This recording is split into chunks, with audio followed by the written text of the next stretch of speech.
Do you remember where you were on September 11th? I remember that day. It started off like any other day, right? It was just normal day going about our lives, business. No, but nobody knew anything was going to happen. I was in high school at the time, which I know many of you are like, "Oh my gosh, she was in high school." It's okay. I was in high school.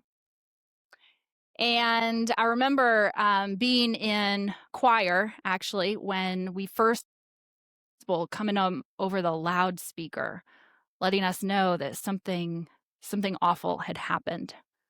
A plane had crashed into the World Trade Center. And none of us really knew what the World Trade Center was or what that was. And so the rumors started flying. And all through the day, we got more and more updates. The principal coming on those little TV screens we had in our classrooms, letting us know something else had happened, something else had happened, something else had happened.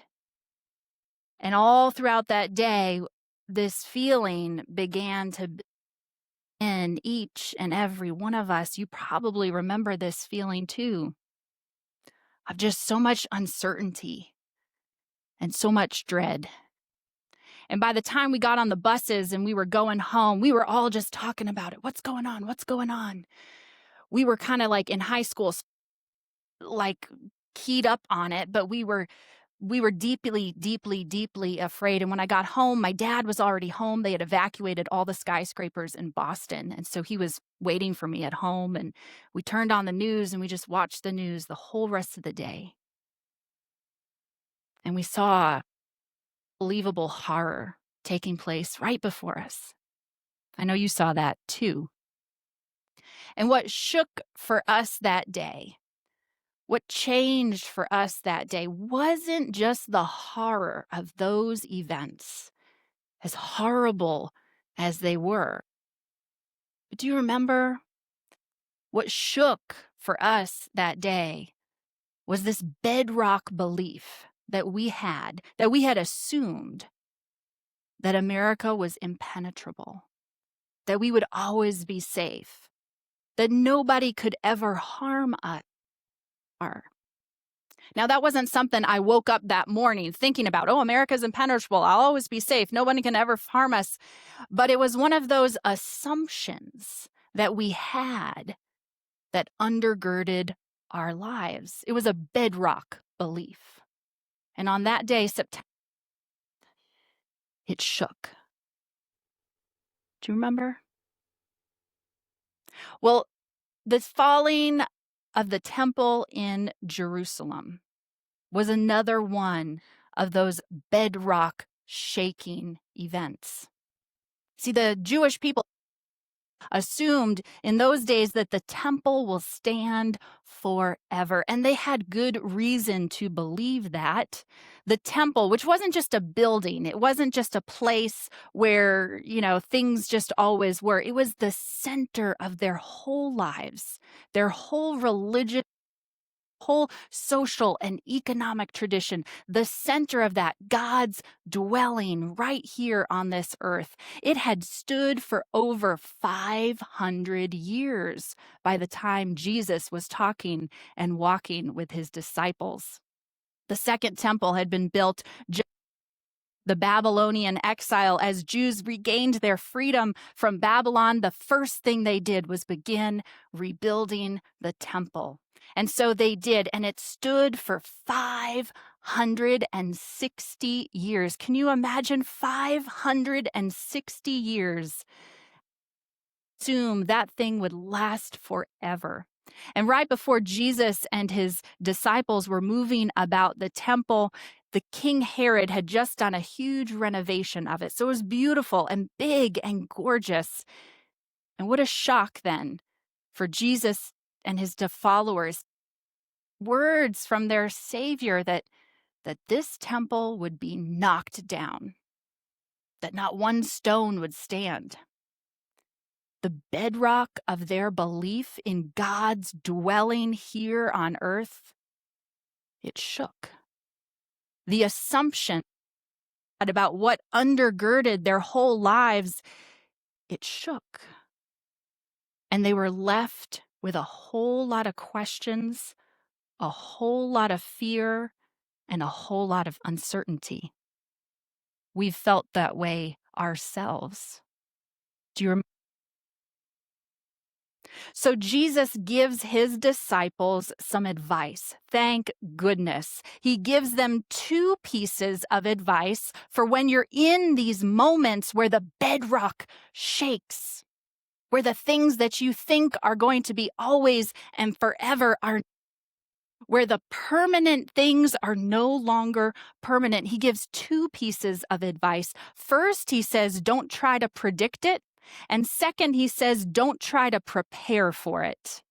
Now, on the surface, those seem like pretty crazy pieces of advice. You're telling me that when the world is coming, everything goes to blitzes, when everything is wrong with the world, we're not supposed to prepare for it or predict it. We're not supposed to get ourselves ready. No. Jesus says, don't do it. Some people are going to come around and they're going to try to predict things. This is how it is. This is how it'll be. This is how it is. He says, don't even listen to them. Don't try to predict the awful things that are coming. You know that sometimes things will go bad. That's the state of the world. That's the state of life. But don't try to predict it. Don't get in the habit of forward thinking into scenarios. And then he says, don't even try to prepare for it. Don't try to prepare for it. What if we knew September 11th was going to happen? What if we knew that the temple was going to fall? What if we knew that someone we loved was going to die? It says, don't try to prepare.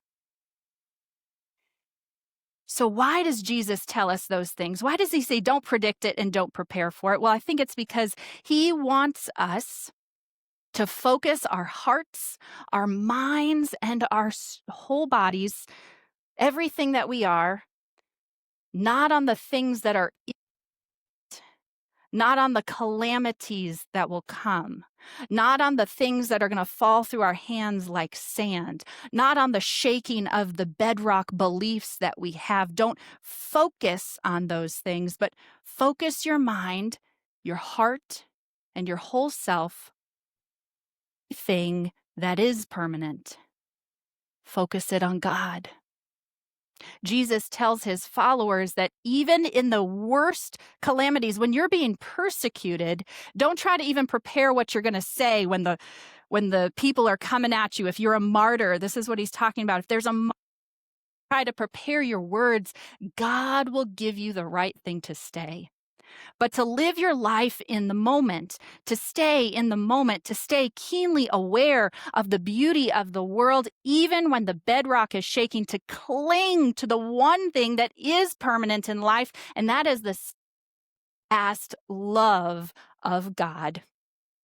God can't make the bad things in this world not happen. That's not what really God does, but what God says is, I will be with you through the storm. I won't even just be with you through the storm. I will be the rock that you cling to. They're howling and the waves are lashing. I will be the one true bedrock of your life. And if you focus your mind and attention there, you can endure the unimaginable. Well, we know that because people time and time again.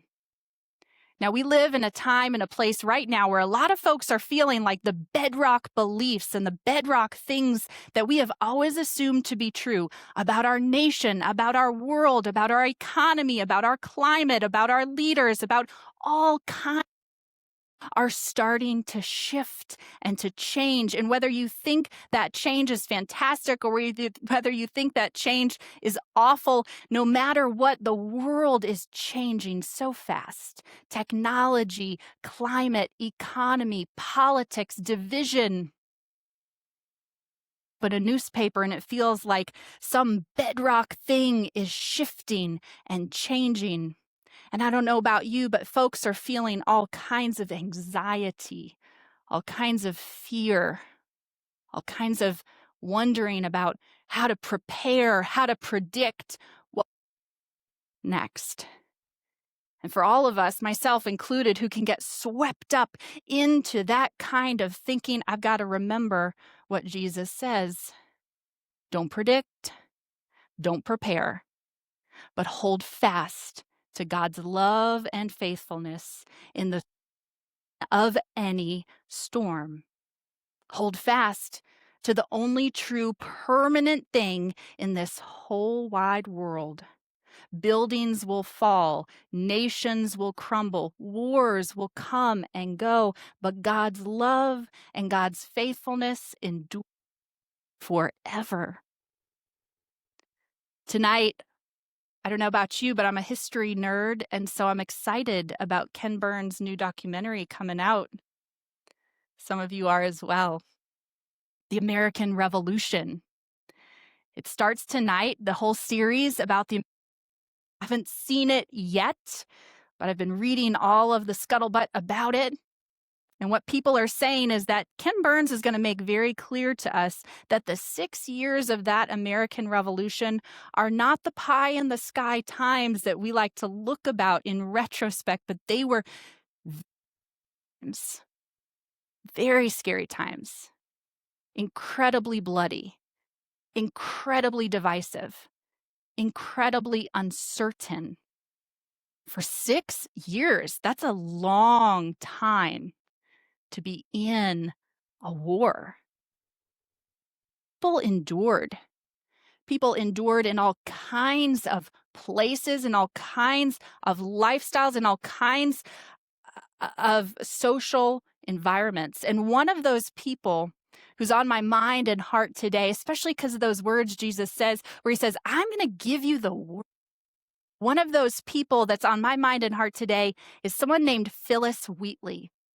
Now, Phyllis Wheatley was an enslaved American who lived right here in Boston.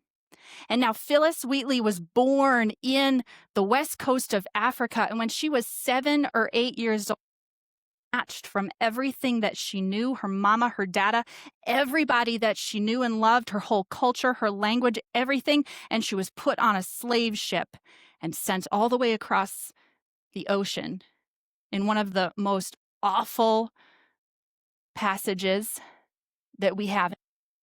Arrived in Boston, and she was purchased by the Wheatley family right here in Boston.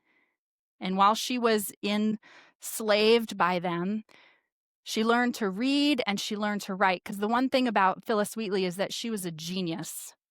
She was an unbelievable genius. Smart, oh my goodness. And her people who enslaved her noticed that she was so smart, and they actually encouraged her to keep reading. They gave her a Bible, and she began to learn more about faith, about God, Christ, and about this bedrock that she could cling to even when she was enduring unimaginable hardship. As a young woman growing up enslaved and far from home in this cold and violent, remember, she is existing during the American Revolution. So she's gone from her home to a place at war, in the cold, in the sickness, in a life that honestly none of us could ever truly imagine living. And yet was there. God gave her so many words. God filled her heart and her spirit with poetry. And she became one of the most prolific writers at that time. Now, she was so good at it that folks in Boston said there's no way a enslaved woman could have ever written this. And she actually stood trial for her writings. But she proved to them that she was the literary genius that she was, and they had to begrudgingly give her that credit. No matter what indignity she suffered, no matter what awful things she endured, she relied on her faith in God to get through it. The American Revolution swirling around her, but on the rock of God she stood. And today I want to close with some of her words of faith. This is a poem that she wrote virtue. This is from Phyllis Wheatley in the American Revolution. O thou bright jewel, in my aim I strive to comprehend thee. Thine own words declare wisdom is higher than a fool can reach. I cease to wonder, thine height to explore, or fathom thy profound. But, O my soul, sink not into despair. Virtue is near thee, and with gentle hand would now embrace thee, hove her sister hope, which piety and heaven confound. Cease, wandering soul, thy vain complaint, forsake thy vain pursuits, and seek the paths of peace. In her right hand she holds a golden chain, whose links are solid virtue, and in each is bound the power and heaven itself. Oh, may I clasp that chain and feel its strength, and draw it close to God, my heavenly home. Amen.